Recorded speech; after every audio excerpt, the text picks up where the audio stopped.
Tonight, your life depends on a single stack of damp wood and the flickering pulse of a dying ember. Outside these timber walls, the year is 1348, and a silent predatory frost is turning the very air into shards of ice. You are not a hero, and you are not safe. You are a peasant in the heart of a medieval winter, and the dark has just begun to breathe. Listen to the wind as it scratches at the thatch above your head. It does not just howl, it screams through the microscopic gaps in the wattle and daub, searching for the heat of your skin with the persistence of a starving animal. Every breath you take hangs in the freezing air like a ghostly witness to your struggle.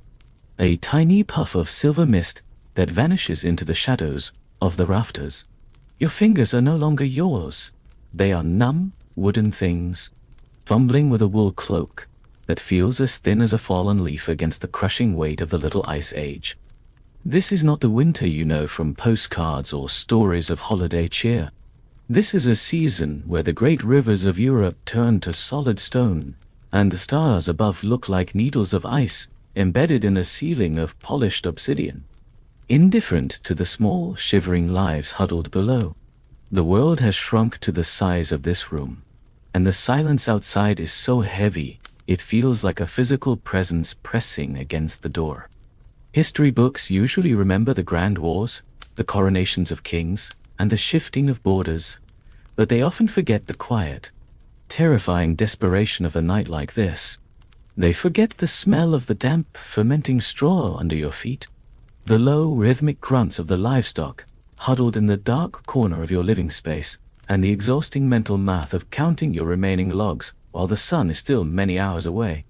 Tonight, we are not merely observing the past from a safe distance. We are inhabiting it.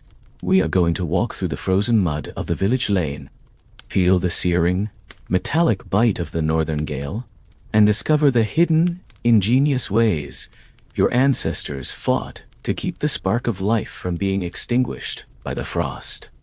You are part of a long, unbroken chain of survivors who endured these brutal cycles of ice and dark so that you could be here today. Their blood is your blood, and their resilience is your inheritance. But before we face the blizzard together, before we step out into the white void of the 14th century, let the modern world begin to dissolve. Let the hum of electricity, the artificial warmth of your heater, and the safety of your modern locks fade into the shadows. You are standing on a rugged, forgotten path, the village of the past stretching out before you in shades of charcoal, bone, and gray. Your journey tonight is one of endurance and deep, ancestral memory. It is a slow walk toward the center of the night, a search for the small, stubborn fires that refuse to go out. The ice is waiting, the wind is rising, and the story of how you survived the impossible is about to begin. Every step you take from here on is a step away from the noise of the present, and a step deeper into the quiet, frozen heart of time. Take a moment to feel the weight of your own breath, the stillness of the room around you, and the ancient pull of the hearth. We are moving toward the only light left in a world turned to glass. Before we go further into the heart of that frozen winter, I want you to take a moment to look around you. I am speaking to you across centuries, from a world of wood and stone to the one you inhabit now. Look at your room. Really look at it. You are surrounded by wonders that the people of the 14th century would have considered nothing short of sorcery. To them, a room that stays warm without a roaring fire would be a miracle. A bed with soft, clean sheets and a mattress that contours to your spine would be a luxury reserved only for the highest kings. You are safe. You are held in a sanctuary of glass, steel, and light. Now, I want you to settle into that safety. If you are lying down, feel the weight of your body pressing into the mattress. Let your shoulders drop away from your ears. If you are holding your phone, feel its cool, smooth surface, a slab of light and glass that holds the knowledge of the entire world. It is a strange, heavy artifact, isn't it? Set it down beside you when you are ready. Let your hands rest naturally, palms up or tucked under your pillow. Take a slow, deep breath in. Feel the air. It is temperate, filtered, and calm. As you exhale, imagine you are releasing the frantic energy of the modern day. The pings of notifications, the hum of the refrigerator, the glow of the streetlights outside, let them all begin to recede into the background. You are in a controlled environment, a fortress of comfort. Adjust your blanket now. Feel its texture against your skin. Whether it is cotton, wool, or synthetic, it is a shield. It is a boundary between you and the rest of the world. Pull it up to your chin if you need to. Notice the weight of it in the world we are about to enter. Warmth is a constant struggle, a calculated effort. But here, in this moment, warmth is your right. You don't have to fight for it. You don't have to earn it. You can simply exist within it. Close your eyes if you haven't already. Your room is dissolving at the edges. The walls of your home are softening, turning from plaster and paint into timber and dried mud. The scent of your laundry detergent is being replaced by the faint, earthy smell of wood smoke and dried herbs hanging from the rafters. The silence of your neighborhood is shifting, becoming the heavy, expectant silence of a forest under a deep blanket of snow. You are safe here in the present, which allows you the freedom to travel into the past. Your modern room is the anchor that keeps you secure, while your mind wanders back to a time of shadows and embers. You are protected by the very history we are about to explore. Leave the 21st century behind. Let the glowing screens and the rushing clocks fade until they are nothing more than sparks in the distance. The darkness of the past is not something to fear. It is a place of rest, a place where the rhythm of life was dictated by the rising and setting of the sun. Let that ancient darkness embrace you now. We are moving away from the noise, away from the light, and back to the beginning of the long night. The path is ready. The village is waiting. Let us go together into the quiet, frozen heart of the Middle Ages. You pull back the heavy wooden latch of the cottage door, and for a moment, the world of the 14th century opens its mouth to greet you. As the door creaks shut behind you, the biting, metallic howl of the wind is suddenly muffled, reduced to a distant, frustrated ghost scratching at the thick timber walls. Stepping inside, the transition is not just one of temperature, but of profound sensory depth. The air in here is thick, ancient, and layered like the rings of an old oak tree. Your nose first meets the sharp, earthy tang of burning peat, followed closely by the dry, sweet scent of old barley straw, and the faint, musky presence of livestock resting in the far shadows of the room. It is an atmosphere that feels heavy and weighted, as if the air itself is trying to wrap you in a dusty, sunless blanket of security. The floor beneath your boots is not wood or stone, but hard-packed earth, polished by generations of feet and covered in a fresh layer of dried rushes to soak up the damp. You move toward the center of the room, guided by the only light that truly matters. There, in the very middle of the single open space, sits the hearth. This is not the neat, tucked-away fireplace of the modern world. This is a raised circle of stones, an open altar to fire that serves as the beating, thermal heart of the home. There is no chimney here to whisk the heat away. Instead, a thin, deliberate column of blue-gray smoke rises toward the ceiling, swirling lazily like a slow-motion whirlpool, before it finds its way out through a simple hole cut into the highest point of the thatched roof. The fire does not roar, it whispers, a steady crackle of oak and peat that feels like a conversation between the earth and the sky. You stand by the stones and let the heat find your shins, feeling the warmth penetrate the layers of your damp wool. It is a primitive, honest heat that radiates outward in slow, rhythmic waves. Looking up, you see the smoke thickening near the rafters, creating a low-hanging cloud of haze that never quite touches the floor. To a modern eye, this would seem like a flaw, a failure of engineering that fills the lungs with grit and ash. But As you watch the way the soot clings to the underside of the golden thatch, the true, hidden genius of this humble dwelling reveals itself to you. This smoke is not an enemy. It is a silent, airborne guardian.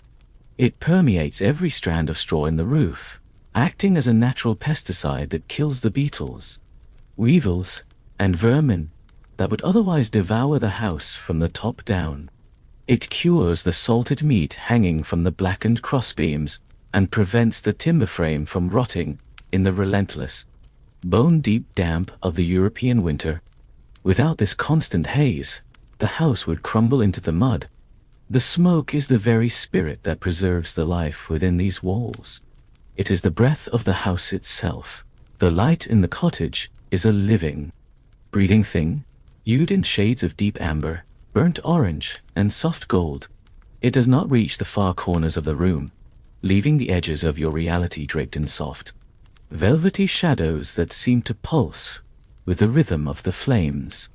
As you sit on a low, hand-hewn wooden bench near the fire, you watch the glow dance across the soot-covered walls. The timber beams, blackened by decades of fires, shimmer with a dull obsidian-like sheen, reflecting the embers like a dark, still pool of water. There is a profound meditative peace in the way the embers pulse, brightening with a small, sudden gasp of air, then fading back into a low, steady throb of deep crimson. You find yourself staring into the heart of the coals, where the hottest part of the fire glows with an intensity that seems to hold the secrets of every winter your ancestors ever survived. In this circle of light, the world outside has ceased to exist entirely. There are no maps here, no distant borders, and no echoes of the wars fought by kings in far-off lands. In this space, there is only the rhythmic crackle of the wood, the deep, grounding smell of the earth, and the undeniable truth that you are, for this fleeting moment, safe. The darkness beyond the heavy oak door is a vast frozen ocean of ice and wind, but here you have found a solid island of light. The livestock in the corner stir softly in their sleep, the sound of a cow's heavy tail hitting the straw, or the low grunt of a pig adding a comforting bass note to the song of the hearth. The walls are thick, the thatch is heavy with a crust of frost, and the smoke continues its slow, protective ascent toward the cold stars above. Everything you need for survival is contained within this small, glowing radius. Your heart rate slows to match the flickering of the flames. The tension in your spine dissolves into the warmth of the air. Stay close to the embers, for they are the only thing standing between you and a world that is turning to solid ice. The heat begins to make your eyelids heavy, a gentle weight that pulls at your consciousness. You watch a single spark rise from the hearth, dancing upward into the smoke cloud before it vanishes. A tiny star returning to the dark. The shadows on the wall move like slow, silent giants, keeping watch over the stillness of the cottage. You are no longer a stranger here. You are part of the rhythm of the house, a witness to the ancient pact between humans and fire. As the fire settles into a deeper, more permanent glow, the silence of the room becomes a presence you can almost touch, a velvet curtain that shuts out the world. You realize that true luxury is not found in grand halls, but in the simple, radiant heat of a few stones and a pile of dry wood. The embers are your anchor, holding you steady as the night deepens and the frost outside grows teeth. Feel the stillness settle into your bones, mirroring the quiet strength of the timber walls around you. Stay close to the embers. The world outside is turning to ice. As you sit by the flickering hearth, the walls of the cottage seem to vibrate with the sheer pressure of the atmosphere outside. To understand why this night feels so heavy, we must move our minds beyond this single room and look at the world at large. For you are living through one of the most mysterious and terrifying shifts in human history. For centuries, the earth had been kind, with long golden summers and predictable rains that filled the granaries and kept the wine flowing. But now, in the middle of the 14th century, The heartbeat of the planet has skipped a beat. The warmth has retreated like a tide that refuses to come back in, ushering in what scholars will one day call the Little Ice Age. This is not just a particularly bad winter, it is a fundamental breaking of the natural order. The sun, once a reliable provider, now hangs pale and sickly in the sky, its light filtered through a constant hazy veil of volcanic ash and strange, persistent clouds. The seasons have become confused, tangled in a knot of frost and flood. In this new world, the familiar landmarks of the landscape are being erased by a relentless, encroaching whiteness. Imagine the great rivers of Europe, the Thames, the Seine, the Danube, mighty veins of commerce and life that have flowed since the time of the Romans.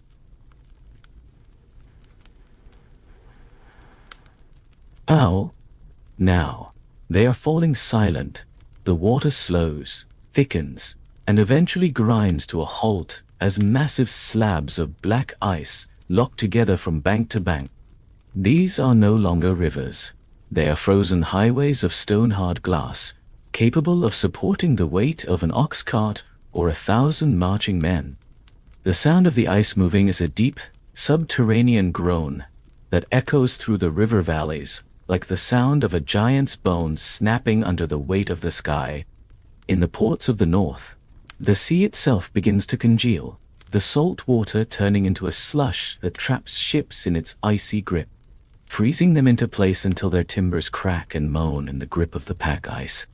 The world is becoming a statue, fixed in a pose of eternal cold. The violence of this cold is almost beyond comprehension. There are stories, whispered by travelers, of birds, starlings, crows, and thrushes that attempt to fly across the frozen fields, only to have their hearts stop mid-beat. They fall from the gray sky like feathered stones, thudding softly into the snow, their tiny bodies frozen solid before they even touch the ground. The wild animals of the forest, driven mad by hunger, lose their fear of the light and prowl the edges of the village, their ribs standing out like the hulls of wrecked ships. The great famine has already left its mark on the land. A decade of failed harvests and rotted grain that has hollowed out the cheeks of every man, woman, and child. You are the survivors of a world that has been starved for 10 years, and now the cold has come to finish what the hunger started. Every snowflake that falls feels like a shroud being laid over the earth. To the people of your village, this change is not a matter of weather patterns or sunspots. It is a divine catastrophe. As you watch the frost creep across the interior of your door, forming intricate, fern-like patterns of white ice, it is easy to understand why the medieval mind believed the world was literally ending. The preachers in the cathedrals and the old women by the wells all speak of the same thing. The sun is dying. They believe that the sins of humanity have finally exhausted the patience of the heavens, and that the light of the world is being slowly extinguished as a prelude to the final judgment. There is a profound apocalyptic stillness in the air, a sense that the gears of the universe have rusted shut. When the ground is too hard to bury the dead and the seeds freeze in the furrow, the line between the living and the end of time becomes very thin indeed. You are living in the shadow of an ending, a witness to a planet turning its back on the creatures that inhabit it. The scale of this desolation is vast and monotonous, a repeating pattern of white and gray that stretches from the fjords of the north to the mountain passes of the south. Think of the alpine villages where the glaciers, those slow blue monsters of ice, have begun to move forward for the first time in memory. They are grinding down the high summer pastures, swallowing stone huts, and crushing ancient pine forests beneath their irresistible weight. Think of the Scottish Highlands, where the peat bogs have turned into sheets of iron and the sheep huddle together in the hollows until they are buried alive by the drifting snow. Think of the Low Countries, where the dikes are threatened not by the water, but by the pressure of the ice flows stacking up like jagged teeth against the earth. Across the continent, the map is being redrawn in frost. The Baltic Sea is a solid plain of white, so thick that travelers can ride horses from Germany to Sweden, crossing a frozen ocean under a moon that looks like a shard of bone. The vineyards of France, which once produced the finest wines in Christendom, are black and shriveled, the sap in the vines freezing and bursting the bark with a sound like a pistol shot in the dead of night.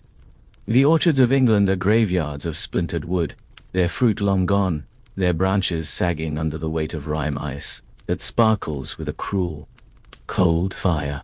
In the great forests of the east, the wolves move in packs of hundreds, their howls carrying for miles through the thin, brittle air. Every valley is a trap, every mountain is a wall of ice. You can imagine the silent cities, the empty markets, and the dark cathedrals where the holy water has frozen into solid blocks within the stone basins. The world has become a monochromatic dream, a place where color has been bled out by the frost, leaving only the stark contrast of shadow and snow. This is the frozen eternity that surrounds your small smoking cottage. It is a world where the horizon has vanished into a blur of falling snow, and the only reality is the heat you can hold in your hands. In such a world, the value of things changes in an instant. Gold and silver cannot keep the blood moving in your veins. They cannot soften the bite of the wind or light the path through the blizzard. The things that once seemed small and common are now the only treasures that matter. A dry wool tunic, a handful of parched grain, a scoop of clean tallow for a candle, these are the currencies of survival. But above all, there is the wood. The trees outside are encased in armor of ice, and the logs beneath your bench are dwindling with every tick of the clock. Every branch is a miracle, every shard of timber a promise of another hour of life. In this frozen eternity, even a simple crooked twig is worth more than its weight in gold. You stare into the fire, knowing that each flicker is a piece of time you have bought from the dark. The cold is vast, the ice is deep, and the night is only just beginning. Stay quiet now, and listen to the world turning to stone. In this frozen eternity, even a twig is worth its weight in gold. As you stare into the dwindling orange glow of the hearth, a different kind of chill begins to settle over you. It is not the frost that bites your skin, but a coldness that radiates from the very structure of the world you inhabit. You look at the small, precious pile of wood tucked beneath the oak bench, and you realize that every log, every branch, and even the smallest charred splinter has a long shadow cast over it. The shadow of the Lord who owns the land, the trees, and the very air you breathe. In this century, the forest is not a common resource. It is a restricted kingdom, a forbidden cathedral of timber. Beyond the edges of your small, huddling village lies the great forest, a place of ancient oaks and towering pines that look like a paradise of fuel to a freezing man. But to enter that forest with an axe in your hand is to walk onto a silent battlefield where the laws are written in blood and maintained by the gallows. The forest laws of the Middle Ages are a web of invisible silk designed to protect the Lord's deer and his standing timber above the fragile lives of his tenants. To the nobility, the forest is a theater for the hunt, a sacred space for sport, prestige, and the display of power. To you, it is the only thing that can keep your family from turning into statues of ice before the sun rises. You know the rules by heart, for they are whispered in the village taverns and carved into the bitter memory of every peasant who has ever shivered through a January night. You may gather what is known as deadfall branches already broken by the wind and lying rotting on the damp earth. But you may never, under any circumstance, cut a living limb. You may take what you can reach by hook or by crook, using a shepherd's long staff to pull down loose, dead wood from the lower canopy. But the moment cold steel touches a living trunk, you have crossed a line that leads to the blinding iron or the heavy silence of an outlaw's life. There is a crushing psychological weight in this reality that sits on your chest like a stone. To be worn is to be, quite possibly, a criminal. As you sit in the absolute silence of your cottage, you feel the invisible eyes of the foresters, The Lord's private police, watching the thin trail of smoke rising from your thatched roof. They count the loads of wood brought in at dusk. They watch the tree line for the quick silver flash of a hidden blade. You find yourself looking at your own fire, not with simple gratitude, but with a lingering, poisonous sense of dread. Was that branch you found truly dead, or did you give it a little help to break free from the trunk? If the forester knocks on your heavy door tonight, could you justify the size of your woodpile to a man who holds your life in his ledger? The simple, holy act of survival has been twisted into an act of dangerous rebellion. You are a peaceful person, a worker of the earth, yet the hunger for heat has made you a shadow in the woods. A thief of the Lord's property just to keep your heart beating through the frost. The fear is a rhythmic thing, a low-frequency thrum that matches the steady, heavy pulse in your ears. Thump, thump, thump. It is the sound of a heart that knows it is vulnerable. You hear the ancient timber of the cottage groan under a fresh, violent gust of wind, and for a split second, you mistake it for a heavy boot on the threshold. You are trapped between two apex predators, the winter that wants your life, and the law that wants your absolute obedience. The fire pops suddenly, throwing a spray of bright sparks against the hearthstones, and you flinch, your muscles tight with the deep-seated instinct to hide. To vanish, to become as silent as the grey ash in the grate. The darkness of the room feels thicker now, no longer just a soft blanket of rest, but a heavy veil behind which you must conduct the terrifying business of staying alive. You look toward the small, parchment-covered window, searching for the light of the moon. Tonight, the moon is a snitch. Its silver light reflects off the pristine snow, making every movement in the forest visible for miles around. You cannot move while the world is this bright. You cannot risk the crunch of your boots being paired with a silhouette against the white fields. You must wait for the clouds to thicken, for the sky to bruise into a deeper, more suffocating shade of charcoal, and for the moon to slip behind the jagged, frozen teeth of the mountains. Only in the absolute, blind darkness of a moonless hour can you risk the journey. You sit in the stillness, listening to the rhythmic, mournful sighing of the wind, waiting for the signal that the coast is finally clear. The world is silent, the law is sleeping, and the frost is waiting with bated breath.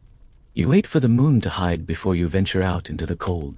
The door creaks open just wide enough for you to slip through, and the night air hits you like a physical blow, a wall of absolute zero that steals the very breath from your lungs. You step out onto the village lane, and the sound is the first thing you notice, the sharp, crystalline crunch of frozen mud shattering beneath your heavy leather boots. It is a brittle, rhythmic sound, echoing in the unnatural silence of the midnight village. Every step is a deliberate intrusion into the frost's kingdom. You move toward the tree line, your silhouette a dark hunched blur against the pale ghostly glow of the snow-covered fields. The world is a study in charcoal and bone, and you are a scavenger in a landscape that has forgotten the meaning of warmth. As you enter the outskirts of the forest, the wind changes. It no longer roars. Instead, it whistles through the skeletal fingers of the ancient oaks, a high, thin sound that vibrates in the marrow of your bones. Your mission is simple, yet vital. You are here for the wood that the forest has discarded. You search for what the villagers call deadfall. Your eyes, now adjusted to the deep indigo of the night, scan the forest floor for the dark, crooked shapes of fallen branches. You reach down, your fingers fumbling through a thin crust of ice to find a limb. The bark is rough, biting into your skin with 1,000 tiny teeth of frost. It is heavy, soaked with the damp of late autumn, and then flash frozen into a club of ice. You heave it into your wicker basket, the weight pulling at your shoulder, a necessary burden that represents another hour of life for the flickering flame back home. You move deeper into the shadows, moving toward the trees that have been shaped by the hands of your grandfathers and their grandfathers before them. Here, in the dim silvered light, you see the strange bulbous shapes of the pollarded willows and ash trees. To a stranger, they look like stunted giants with many-fingered hands reaching for the cold stars. But to you, they are the village's lifeblood for centuries. Your people have practiced the art of pollarding, cutting the upper branches of these trees back to the trunk every few years. This technique does not kill the tree. Instead, it forces it to grow a dense, bushy head of straight, slender poles, high enough to be out of reach of the hungry cattle and deer that prowl the winter woods. This is how the medieval world manages its resources, a slow, generational conversation between humans and timber. These trees are a living harvest, providing a constant supply of fuel and building materials without ever claiming the life of the tree itself. You reach up with your long wooden staff, the hook at the end catching a loose, dead pole in the upper reaches of a willow. You pull, the wood snapping with a loud, dry crack that sounds like a bone breaking in the brittle, frozen air. By hook or by crook, you take what you can from the canopy. Your hands have moved past the stage of sharp pain and into a deep, heavy numbness. You can no longer feel the individual textures of the wood. You only feel the cold as a dull ache that has traveled up your arms to settle in your chest. You pause for a moment, leaning against the frozen trunk of an oak, and listen to the forest breathe.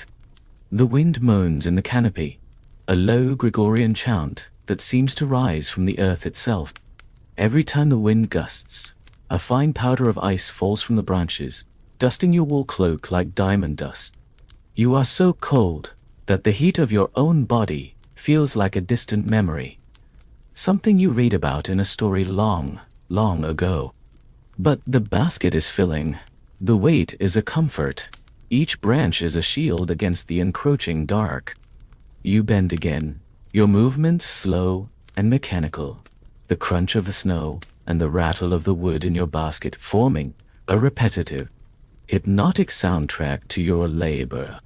The forest at midnight is a place of absolute shadows, but it is also a place of strange, silent beauty. The frost has encrusted the fallen leaves in a layer of silver rime, turning the ground into a carpet of jewels that no one will ever buy. The air is so thin and pure that every sound carries for miles: the snap of a twig, the rustle of a shivering bush, the distant, mournful cry of an owl hunting in the white void. You find yourself falling into a trance, a state of mind where there is no past and no future. Only the next branch, the next step, and the next breath. Your fingers are clumsy, frozen into stiff claws, but they hold tight to the wicker handle. The wind rises again, a sharp, biting crescendo that stings your cheeks and brings tears to your eyes, which freeze almost instantly on your lashes. You blink away the ice and look toward the village, where the faint orange pinprick of a few remaining fires tells you that home is still there, waiting for you in the dark. The loop of your movement continues. Reach down, grasp the frozen wood, feel the weight, lift, place it in the basket. The repetition is a mercy. It keeps the mind from dwelling on the sheer impossibility of the winter. You are a part of the forest now, a creature of the frost, moving with the same slow, inevitable purpose as the ice itself. Your breath comes in short, ragged bursts of white mist, a rhythmic ticking of the clock of your life. The forest gives, and you take, a silent negotiation conducted in the dead of night under the watchful eyes of the stars. You find a large, thick piece of birch, its white bark glowing like a bone in the gloom, and you wedge it into the top of your load. It is enough. The basket is a towering pile of crooked limbs and silvered poles, a heavy, jagged treasure that will buy you another day of survival. You turn back toward the village, your body leaning forward to balance the weight on your back. The journey home is slower, every step a calculated effort to keep your balance on the treacherous, icy mud. The crunch of your boots is deeper now, muffled by the sheer mass you are carrying. The wind is at your back, pushing you toward the warmth.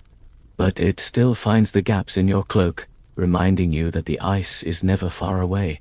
Your fingers are locked around the leather straps, so cold they feel like they belong to someone else, but your heart is steady. You have done what was required of you. You have outmaneuvered the Lord's foresters and the winter's bite for one more night. The village path opens up before you, a dark ribbon leading back to the small smoking hut that holds everything you love. The fire is waiting, the embers are calling, and you are bringing the only thing that can keep the darkness at bay. Your basket is heavy, pulling at your spine with a relentless gravity, but your hearth is hungry, and you have finally found the feast it craves. Step by step, the weight becomes a rhythm, the crunch, the breath, the sway of the wood behind you. The cold is still there, but it no longer feels like an enemy. It feels like the stage upon which you perform the most important task of your life. You see the outline of your roof, the thatch silvered with frost, and you feel a spark of heat in your chest that has nothing to do with the sun. You have survived the forest. You have gathered the light. Your basket is heavy, but your hearth is hungry, and soon, very soon, the flames will rise again to meet you. The heavy oak door thuds shut behind you, cutting off the wind's icy fingers and sealing you back inside the dim, smoky sanctuary of your home. The transition from the absolute, crushing void of the forest to the amber warmth of the cottage is a slow, stinging rebirth. You drop the wicker basket onto the earthen floor, the frozen wood clattering with a hollow metallic ring that echoes against the low, blackened rafters. Your body is screaming for rest, every muscle a dull ache of exhaustion, but the ritual of the night is not yet complete. Before you can surrender to the straw mattress, you must process the harvest you have torn from the winter's grip. You kneel by the hearth, your joints cracking like the ice on the village pond outside. With clumsy frozen fingers that have lost their sense of touch, you begin to snap the smaller twigs. The dry wood resists at first, brittle and cold, before giving way with a sharp, satisfying pop that releases the faint nostalgic scent of ancient resin into the heavy air. You work with a slow mechanical precision, breaking the long poles you gathered by hook or by crook into lengths that fit the sacred stone circle of the hearth. There is a deep, meditative rhythm to this labor: snap, stack, breathe, snap, stack, breathe. The larger logs of birch and oak are wedged carefully into the base of the pile, their silver and charcoal bark catching the dying light of the existing embers. As you handle the wood, you feel the rough, honest texture of the bark against your numbing palms, a tactile reminder of the forest's stubborn strength. You are not just building a fire, you are constructing a barricade against the end of the world. Every piece of wood you add is a deliberate prayer for another hour of warmth, another heartbeat of safety for the family sleeping in the deep shadows of the room. The rhythm of your hands becomes the only clock that matters, marking the passage of time in splinters and sparks. As the new wood finally catches, sending a fresh wave of golden light dancing across the soot-stained walls, you begin the most critical task of a medieval night, the ancient art of banking the fire. In a world where matches do not exist and striking a spark from flint and steel is a grueling, uncertain chore that can take an eternity, letting a fire die completely is a disaster. You take the iron fire shovel and begin to push the glowing, incandescent coals into a tight, concentrated mound in the center of the hearth. Then, you perform the act of smothering to save. You gather the fine, gray ash from the edges of the stone circle and carefully drape it over the red-hot embers, burying them under a thick, insulating blanket. This layer of ash starves the coals of oxygen just enough to keep them smoldering for 8, 10, maybe 12 hours. Underneath that gray veil, the fire will sleep, breathing slowly and deeply, waiting for the morning when a single breath of air will bring it back to life. It is a hidden sun, tucked away beneath the dust of the earth. But winter is a greedy, uninvited guest, and sometimes even the forest's bounty is not enough to satisfy its endless hunger. As you look at your dwindling woodpile, the harsh reality of the Little Ice Age forces you to reach for alternative fuels that history books rarely mention. You reach into a woven basket near the wall and pull out bricks of dried cow dung, gathered and pressed during the height of the summer sun, and handfuls of brittle, hollow bean stalks saved from the autumn harvest. To a modern mind, this might seem like a desperate indignity, but in the 14th century, it is the height of household wisdom and resourcefulness. The dried stalks ignite with a fierce, sudden brilliance, a frantic burst of heat that crackles like dry parchment, while the dung bricks burn with a slow, heavy, and surprisingly sweet-smelling glow that lingers long after the wood has turned to white ash. Nothing is wasted in this circle of survival. Every scrap of organic life is offered to the hearth to buy one more inch of time against the encroaching frost. The cottage is now filled with a low, complex symphony of heat and steam. You take a piece of damp wood, the one you found at the very bottom of the snow crust, and place it carefully near the edge of the stones to dry. As the heat hits the moisture trapped deep within the grain, the wood begins to sing. It starts as a low, mournful whistle of escaping steam, growing into a rhythmic, hypnotic hiss as the water boils and vents from the ends of the log. Hiss, sizzle, pause. Hiss, sizzle, pause. It is the sound of the forest's tears evaporating in the warmth of the home. This sound, more than any other, is the true soundtrack of a medieval winter night. It is a drowsy, repetitive noise that acts as a powerful sedative for your exhausted mind. You find your head nodding in time with the steam's escape, your vision blurring as you watch the orange light pulse like a heartbeat beneath the layer of protective ash. Your work is finally done. The fire is no longer a wild, flickering thing. It is a banked, disciplined heart, pulsing with a deep, interior heat that will radiate through the stones and into the cold earth long after the last tallow candle is blown out.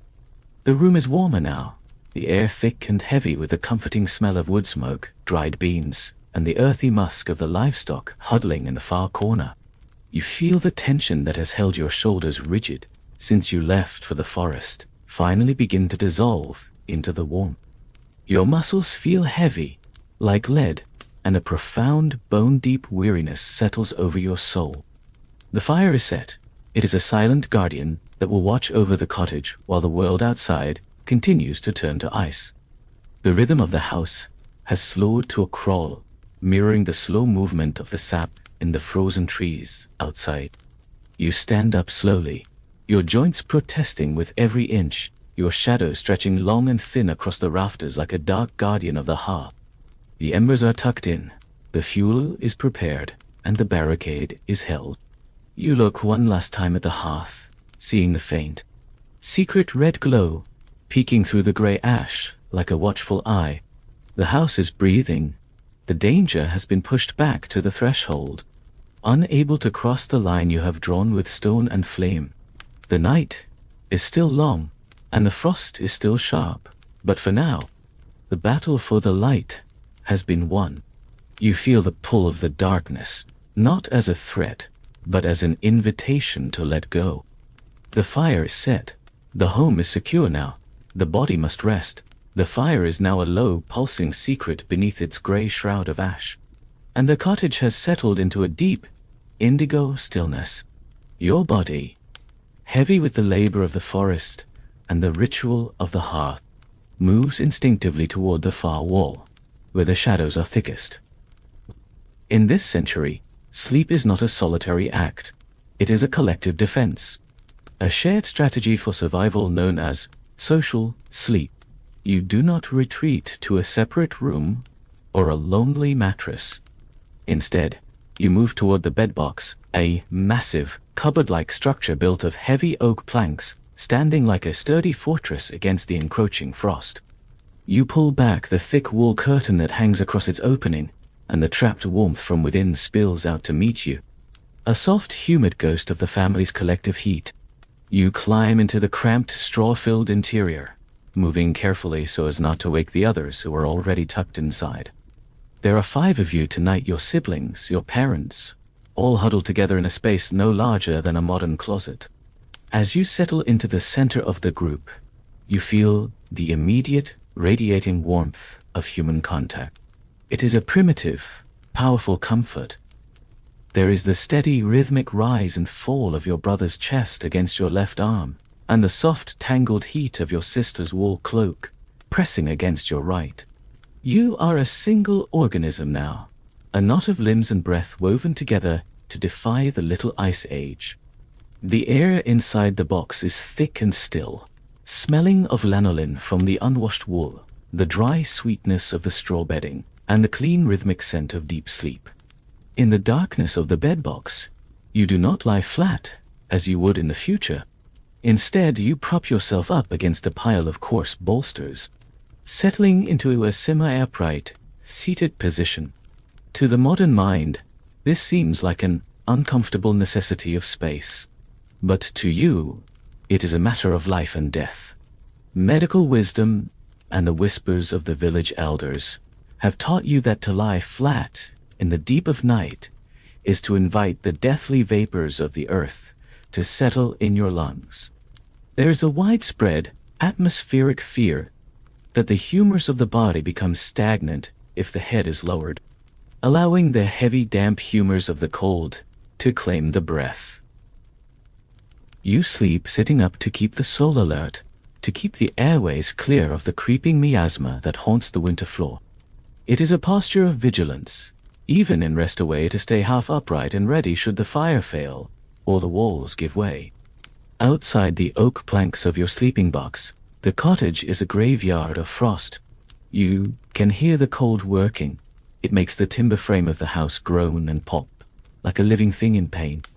You can hear the wind whipping the thatch above, a relentless, scouring sound that tries to find a weakness in the roof. But inside this wooden cocoon, the world is reduced to the sound of breathing. It is a slow, oceanic symphony, a deep inhale, a soft sigh, a slight rustle of straw. The shared blankets, heavy and scratchy with age, feel like a layer of armor. You realize that the greatest technology of your age is not the plow or the sword, but the person sleeping next to you. Their pulse is your heater. Their breath is your reassurance. The cold may have turned the rivers to stone and the birds to ice, but it has stopped at the doors of this wooden box. The darkness here is total, yet it does not feel empty. It feels full of the presence of your kin, full of the history of those who slept in this same box before you, and full of a strange, heavy peace. Your eyelids feel as though they have been weighted with lead coins. Every time you breathe out, you feel a little more of the day's tension leave your bones, dissolving into the shared atmosphere of the huddle. You are no longer an individual fighting the elements. You are part of a stubborn, warm pulse in the middle of a frozen wasteland. The rough texture of the wool against your cheek, the smell of the straw, and the gentle heat of the person beside you create a sensory loop that pulls you deeper and deeper into the earth. You listen to the distant, muffled lowing of a cow in the corner of the cottage, a sound so far away it feels like a dream. The world is vast and terrifying, but your world is small, warm, and seated upright against the dark. The fear of the forest, the shadow of the Lord, and the biting wind are all on the other side of the oak. They cannot reach you through the curtain. They cannot penetrate the barrier of shared breath. You feel your consciousness beginning to fray at the edges, like the hem of an old tunic. You are drifting, anchored only by the weight of the blankets and the steady heartbeat of your family. The house groans under the weight of the wind. The ice continues its slow conquest of the field. But here, in the heart of the wood and the wool, you are warm. You are safe. You are together. The house groans under the wind. But here, you are warm. The world has reached its deepest, most hollow hour. It is 3 in the morning. the time of night when the veil between life and the void is at its thinnest. Inside the bedbox, the air is warm and heavy, a thick soup of shared existence that tastes of wool and safety. But for hours, a small, sharp sound has been cutting through the stillness, the ragged, wet cough of the youngest child huddled at the edge of the straw. Each cough has felt like a crack in the walls of your fortress, a reminder that the little ice age does not just attack from the outside, but from within the very lungs of those you love. You have spent the night in a state of semi-vigilance, listening to that struggle, your own heart beating in a frantic, uneven rhythm. But now, as the shadows reach their longest extent, something shifts. The coughing stops at first. The silence is terrifying. You hold your breath, straining to hear through the thick oak planks. And then it comes a slow, deep, and perfectly even sigh. The child's breathing has smoothed out, falling into the same oceanic rhythm as the rest of the family. The fever, which burned like a private hearth all night, has finally broken. You reach out a hand in the dark, feeling the child's forehead. It is cool and damp with the sweat of recovery. The crisis has passed in the dark, without fanfare, without medicine, through nothing but the sheer stubborn heat of being together. The tension that has lived in your jaw for months begins to crack and dissolve. You realize that the spark of life is much harder to extinguish than the frost believes. You turn your ear toward the exterior wall of the cottage, listening for the monster that has been howling all night. The blizzard, which felt as though it would tear the thatch from the rafters, has lost its voice. The violent, metallic screaming of the gale has softened into a rhythmic, shushing sound.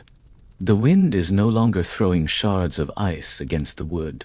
It is now a gentle shepherd, guiding a soft, heavy fall of fat snowflakes that settle over the world like a thick, velvet quilt. You can feel the weight of the snow accumulating on the roof, adding another layer of insulation, another barrier of silence. The world is being buried, not in a shroud, but in a blanket. The jagged edges of the frozen mud, the skeletal fingers of the trees, the sharp corners of the Lord's forest, all of it is being smoothed over, rounded, and silenced by the white grace of the sky. In this absolute stillness, a profound realization begins to dawn in the back of your mind. For weeks, you have lived as if the sun had truly died, as if the winter were an eternal sentence. But as you watch a faint, almost imperceptible change in the quality of the darkness outside the curtain, you know the truth. The earth is still turning. The stars are still in their places. The cycle of the year is slow, and the little ice age is long, but it is not infinite. The sun will, eventually, rise. It may be a pale, watery sun, a ghost of the summer star you once knew, but it will return. The light is coming back, inch by agonizing inch, and you are here to meet it. You have survived the darkest hour of the darkest night in a world of ice. You are the survivor. You are the dream of the spring. The pacing of the world has slowed to a crawl. The cottage is no longer a place of struggle. It is a vessel drifting on a calm, white sea. Your thoughts are no longer sentences. They are images, fading at the edges like smoke. The orange glow of the hearth, the smell of the peat, the weight of the wool, the steady pulse of the heart beside you. You feel yourself sinking, not into the cold, but into the deep, dark earth of sleep. The bedbox is a cradle. The straw is a cloud. The oak is a shield. Everything is as it should be. The fire is sleeping. The wind is sleeping. The frost is sleeping. Sleep. The world is white. The world is still. The ice is soft now. The shadows are kind. You are letting go. You are unclenching your hands.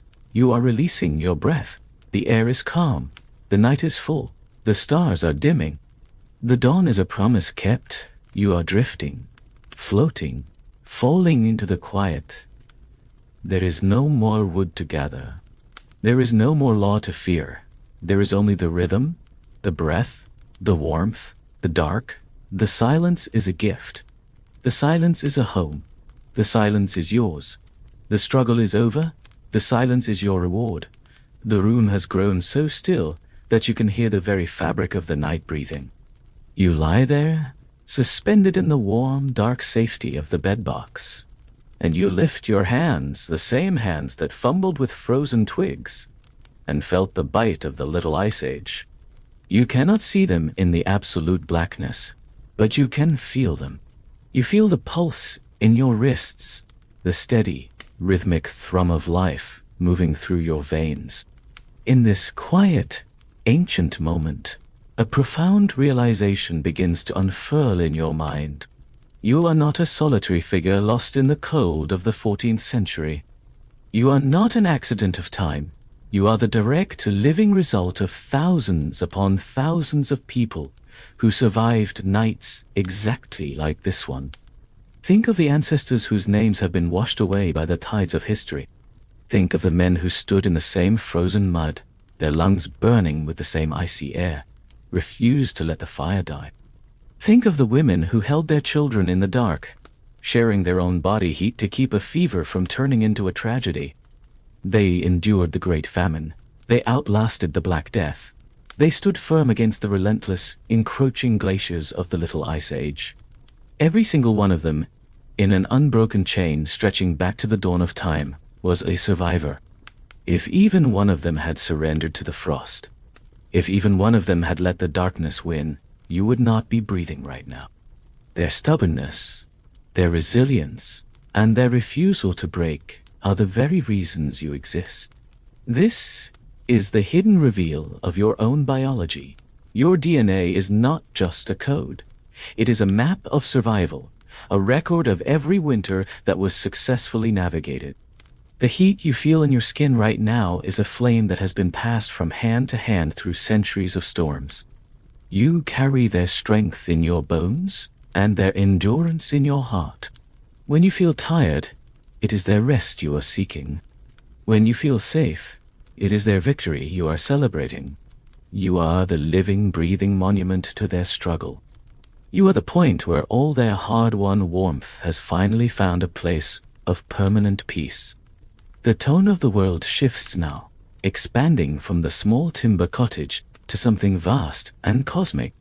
You are a small, bright spark in a long, dark corridor of time.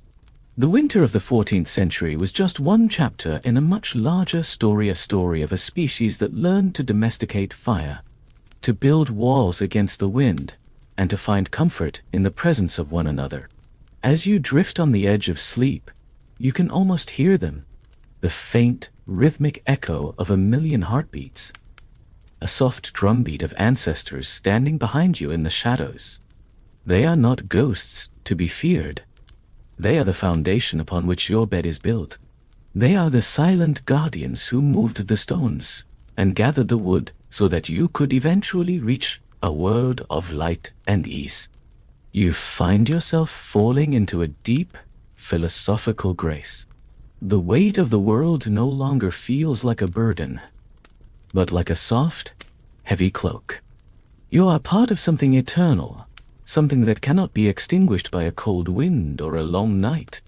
The history of the world is not written in books, but in the warmth of the blood. You are the culmination of a million miracles of survival. You are the proof that the light always finds a way through the ice.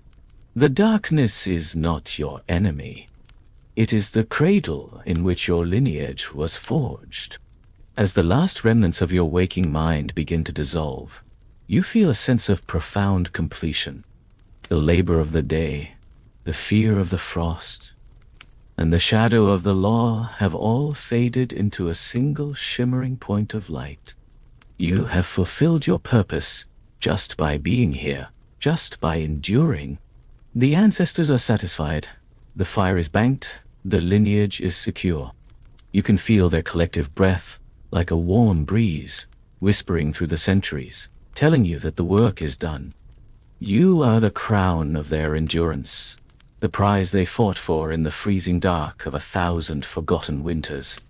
The silence of the cottage is now a sacred thing. It is the silence of a battle won, of a storm outlasted. You are drifting in the deep, warm currents of ancestral memory, moving toward a rest that has been earned over 1,000 years. Let the rhythm of your heart join the rhythm of the ages. You are home. You are safe. You are the dream they saw when they closed their eyes in the cold. You are the reason they kept the embers alive. Sleep now, for you are the dream they survived for. The final embers of the hearth are now hidden deep beneath their velvet shroud of ash. The room has surrendered its shape to the perfection of the dark. You are no longer a person of the 14th century, nor a person of the 21st.